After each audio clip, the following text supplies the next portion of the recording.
If you're going to be without Deshaun Watson, you need to start getting some picks and rebuilding. I think this move needs to happen quickly as well. You're going to hold Deshaun Watson hostage? Good luck. You better be very careful what you wish for. Houston's going to be saying at the end of the day, why did we not do that? Because it's going to be tough to find a team that's willing to give up as much as the Bears will right now. What's poppin'? Brand new whip, just hopped in. I got options. Good Wednesday morning. Another great visual here. If you're watching on TV, looks like it's going to be a great morning here in New York City. We stand exactly 2 weeks from today, from the start of the NFL calendar year, free agency, everything moving towards. I thought you were going to say March Madness. That's a little under 2 weeks. That's March 14th. In the NFL, we're moving towards March 17th. I missed everything because Evan was in my ear talking, so whatever y'all was talking about, I was paying attention to him. So 2 weeks from today, start of the league calendar year, free agency, all of that. But, of course, with Deshaun, it's not about really free agency. It's about a trade. And let's bring in, I mean, if there was any sentence that encapsulated the world today, it was Ron Darling. Well, yeah, he did say it. Ron Darling did say it. Big spring training today here on ESPN. And if there is any 2021 statement that sums up everything in life, today it's all about taking advantage of other people's vulnerabilities. And that in the NFL is where we start with Jeff Darlington, ESPN NFL reporter. Jeff uttered those words when it comes to one team and another and the most sought-after quarterback on the market. He said it on television a couple days ago. Jeff, take us through this because this is a really interesting wrinkle to a story everybody's following. Well, look, Deshaun Watson is in a situation right now where he's made it clear to the organization that he wants out. Nick Caserio, the general manager, is not taking calls from other teams when it comes to a trade. I've spoken to teams that believe he eventually will do that and probably closer to the draft. The question I have is, how might he possibly lose the leverage that he currently has? Because he has all the leverage in the world. He has an elite quarterback that is one of only one when it comes to the availability on the market. So right now, Houston has the ability to get anything it wants for Deshaun Watson. So what happens if, say, Russell Wilson winds up on the market as well? What happens if this degenerates so badly that Russ says, I want out, I want to trade? Now all of a sudden, the supply and demand curve shifts. The Bears can say, well, look, if you don't accept our offer for this, we'll just go get Russ over here for the same thing. So the question here is the Texans leverage the best right now that it will ever be? And if you believe it is it not time for them to pull the trigger?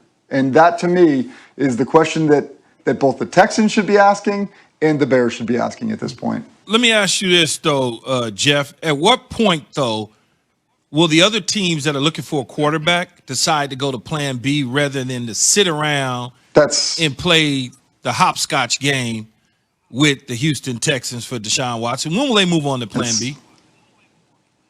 That's exactly the point. And again, this is all about negotiations and timing is everything when it comes to getting the best deal possible. So I understand from the Texans standpoint of saying, hey, we're going to make everybody wait a little longer. We're going to make this thing fester. We're going to get as much as we possibly can for Deshaun Watson. But, it doesn't always take a hard deadline. It doesn't always have to be the day before the draft to get the most in compensation. To exactly your point, if teams decide to go to option B, if they decide to say, you know what, this is just going to drag on too long, we don't have any firm belief that we're going to wind up with Watson, we need to go over here instead. At that point, that's when Houston starts to lose some of its leverage. To that point, I don't really know that there is any other option on the market at this point that even is close to Deshaun Watson. Are we talking about Sam Darnold at this point? Are we talking about Alex Smith? Because most executives don't believe the conversations I've had that Russ will actually spring free and become a trade commodity. Nobody necessarily believes that he is available on the open market just yet. So to all this, Nick Caserio can continue to say, yeah, but what else are they going to do? Again, it's all about finding that tipping point, and maybe we're just not quite there just yet. Let me ask you this real quick, Jeff. So we know teams need quarterbacks. We know the Chicago Bears need one in the worst way. What's more important to them, though? Getting a quarterback or retaining Allen Robinson? Because if I'm a quarterback and I'm going there without, I'm not going there without a top dog.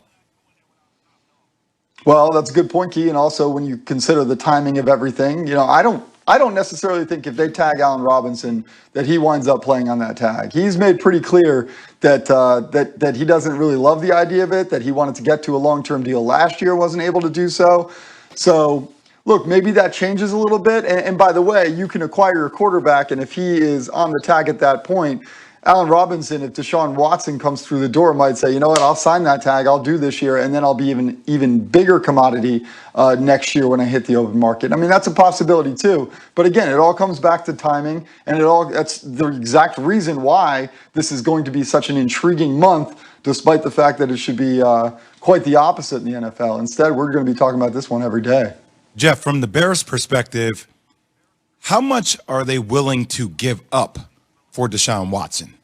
Are we talking Khalil Mack? Well, so they would have to go not only significant compensation, but you would think that they would have to go player. I don't necessarily know that it's Khalil Mack, because if you're tying yourself to Deshaun Watson, you also have to think like you're doing that. You're mortgaging your future based on the fact that you believe you can win now. If you give up Khalil Mack, is that still the conversation that you're having? So, but to your point, when you look at the Jets' compensation that they could potentially provide, that feels like more. I mean, you're talking about a higher pick in the draft that could acquire a franchise quarterback in itself. So the Bears don't have that, but there's a lot of teams right now that covet the idea of future first-round picks as much as they do current ones. There's a lot of team building going on right now that says if we can get a team to give up future draft picks, we're going to be okay.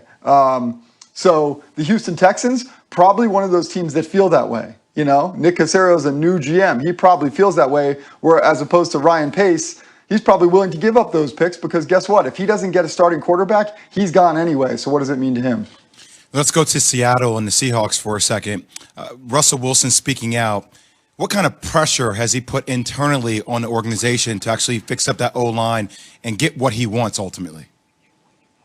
That's what it feels like to me. I mean, it feels like application of pressure. You know, I think when we think about the relationship between Pete Carroll and Russell Wilson, that's where we have to start. Because at some point, these guys are going to sit down and say, all right, you fired your shot, we fired our shot. Let's sit down and try to like cool things off a little bit and see if we can get there. You want a little more protection. You want a little bit more say in personnel. We believe that we as a team have to make those decisions ourselves. Let's see if we can meet in the middle a little bit there. If that can happen, the equivalent of marriage counseling, so be it. You know, Tom Brady and Bill Belichick, they went through a lot of heartache, a lot of frustrations before the was completely dead last year.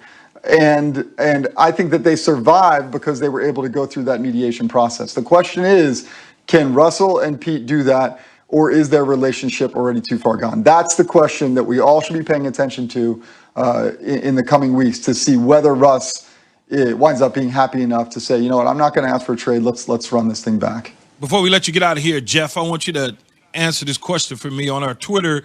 Question today is at KJZ is, who would be a great logo replacing the shield in the NFL if that was other than a hypothetical?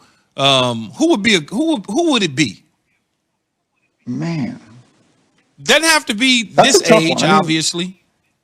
Yeah, that's what I'm saying. Like, you know, like I don't necessarily think like Tom Brady obviously would make the most sense to people, but I don't think that's like the right answer. You know, like is it? You know who, like, for some reason, like I think of like Barry Sanders, and that's not the right answer either. But like, I don't know, I could just see that kind of visual of a logo with the dude, you know, holding the football almost in like a slight Heisman variation. I'll say Barry Sanders just for the fun of it. That's actually been broached this morning by somebody already. You're right. That Sweet Feet would be a really cool logo. We're asking this morning. We're actually going to talk about it here in just a few moments. So if you're on the phone line, ready to give us your view, hang tight. You can hit us on Twitter, KJZ. Jeff, thank you very much. Appreciate you joining us. All right, John. Thanks, Ron. JD. Thanks, guys. Appreciate y'all. Had to get that one in. Crazy. Last thing I would say, and we'll continue to talk about this throughout the several weeks until the Bears figure out what they're going to do at the quarterback position. Everybody's talking about Watson and Trubisky and all that. Let me just say one thing. I think I'm the only guy on the show, whether it's us three or our crew, that thinks if the Bears just make the playoffs, I think Nagy's fine. And the reason I would say that in 15 seconds is that would be 3 playoff appearances in 4 years. And you have to remember what he inherited. John Fox, his predecessor, 0 playoff appearances. The guy before that, Mark Trestman, 0 playoff appearances. So I think there's something to be said going 3 times in 4 years. Lovey for Trestman? Is that? Yeah, well, Lovey eventually was there for a long, So it was long Lovey, time. then Trestman? And then Fox. Yes. Then Fox? They got rid of Lovey Smith after going to a Super Bowl for Mark Trestman. Yes, and indeed before that it was Dick Geron. So they haven't exactly, outside of Lovey Smith. Dick Geron. Man, you brought one up. Just saying. I just think, Nagy makes it. He's okay. It'll be easier said than done. So you heard Jeff weigh in. Barry Sanders should be the NFL logo if the shield were to be replaced. You got 101 years of players or coaches